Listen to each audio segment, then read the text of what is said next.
ایسے موقع پر جب ہم یونٹی کی بات کر رہے ہیں، سیاسی اور معاشی استحکام کی ضرورت پر زور دے رہے ہیں، تب اس قسم کی پریس کانفرنس ہونا۔ ڈاکٹر صاحب، ایک ہی دن 3 لوگ، فیصل واوڈہ صاحب، مصطفیٰ کمال، فرعون چودھری، عدلیہ مخالف پریس کانفرنس کرتے ہیں، یہ کیا مائنڈ سیٹ ہے؟ کوئی حیرانی کی بات صاحب کا نام بھی لیتے ہیں، وہ گورنر ہیں، چونکہ وہ گورنر کی حیثیت سے انہیں کچھ نہیں کہا جا سکتا۔ ٹیسوری صاحب نے بھی انہوں نے بھی کی ہے، ٹیسوری نے بھی کی ہے، کوئی حیرانی کی بات نہیں مجھے۔ دیکھیے، پاکستان کی پولیٹکس میں یہ چیزیں فٹ اینڈ کرتی ہیں۔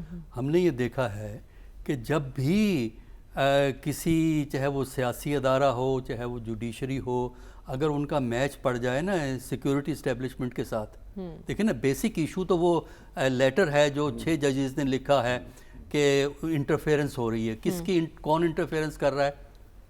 Intelligence agencies. یہ خط میں ہے یہ بات۔ لیکن جس انداز میں فیصل واوڈہ صاحب تنقید کر رہے ہیں، ہم نے یہ دیکھا ہے ماضی میں، جب بھی اس قسم کا کوئی میچ پڑتا ہے، کچھ نہ کچھ پولیٹیشین جو ہیں وہ اسٹیبلشمنٹ کی سپورٹ شروع کر دیتے ہیں، اور جو خود ساختہ طور پہ، خود ساختہ طور پر، یہ ہمیں نہیں پتا اس کی کیا وجہ ہے۔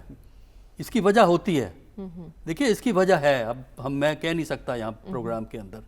دیکھیے، مجھے تو بڑا صاف نظر آ رہا ہے گیم یہ کہ چونکہ اسٹیبلشمنٹ سے ڈفرینس ہو گئے ہیں، جو باتیں انہوں نے لیٹرز میں ریز کی ہیں ججز نے، اس سے کچھ شکایات پیدا ہوئی ہیں۔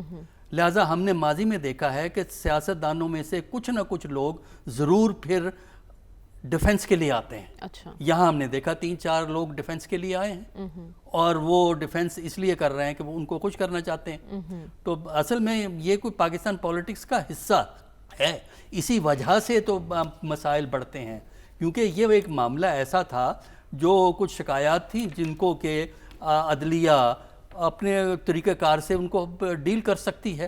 تو جب یہ بیانات دیے جاتے ہیں تو اس کا مطلب یہ ہے کہ آپ ان کو ڈیفینڈ کر رہے ہیں جن کا عدلیہ سے میچ پڑ گیا ہے۔ ٹھیک ہے۔ تو اس لیے میرے نزدیک پاکستان کی پولیٹکس میں اس سے پہلے بھی ہم نے دیکھا، اس سے پہلے بھی ہم نے کچھ پولیٹیشنز کو ڈیفینڈ کرتے ہوئے دیکھا ہے، اور اسی لیے پولیٹیشن جو ہیں وہ نہ مقننہ، نہ وہ لیجسلیچر کو مضبوط کر سکے ہیں، نہ سیولین سپریمیسی کو کر سکے ہیں، کیونکہ ایک طبقہ ہمیشہ اس پہ لڑنے کو تیار ہوتا ہے، کیونکہ اس میں پوائنٹ سکورنگ ہوتی ہے، اس میں کچھ ایڈوانٹیجز ملتے ہیں۔ ماضی میں بھی ہوا ہے تو اب بھی ہم دیکھ رہے ہیں۔ تو میرا خیال یہ ہے کہ یہ بات صحیح ہے کہ وزیر اعظم صاحب اس میں انٹروین کریں، اور اپنے ان جو بندے ہیں ان کو کہیں کہ آپ خاموش رہو، آپ کا کوئی رول نہیں ہے، آپ کو کوئی گفتگو نہیں کرنی چاہیے۔ یہ اپنا عدلیہ اور جو متعلقہ ادارے ہیں وہ بیٹھ کے آپس میں معاملے سیٹل کر لیں گے۔ یہ بیان بازی، پبلک کرٹیسزم اور جوڈیشری کوئی تک نہیں ہے اس سٹیج کے۔ ٹھیک ہے، آپ کہہ رہے ہیں اس موقع پر وزیر اعظم کو کردار ادا کرنے کی ضرورت ہے۔ ڈاکٹر صاحب، کچھ دنوں پہلے ہی ابھی ہم سن رہے تھے مولانا صاحب نے اپنے تمام پارٹی رہنماؤں کو منع کر دیا تھا کہ کوئی رابطہ نہیں کرنا پی ٹی آئی سے، وہ لوگ سنجیدہ دکھائی نہیں دے رہے۔ اچانک وہ پی ٹی آئی کے بانی کے بارے میں ایسی بات کر رہے ہیں کہ وہ جو بات کہی گئی تھی وہ محض ایک سیاسی بیان تھا، تو کوئی برف پگھلی ہے کہیں پر آپ کو لگ رہا ہے؟ پہلے تو یہ ہے کہ اس بیان پہ بھی کانفلکٹ ہے، کچھ ان کی پارٹی کے لوگوں نے کہا نہیں ان کا مطلب یہ تھا، ان کا مطلب وہ تھا۔ خیر چھوڑیے اس بحث کو۔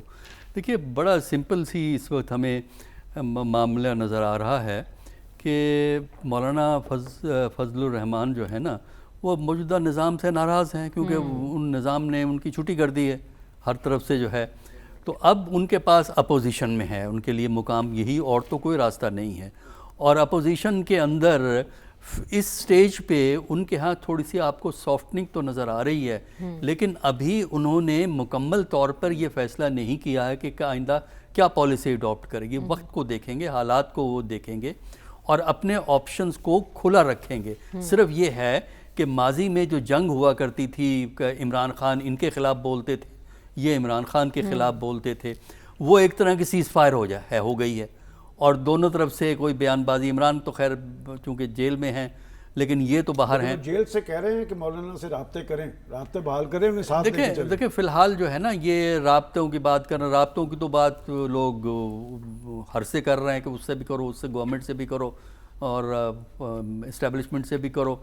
تو لیکن فی الحال مولانا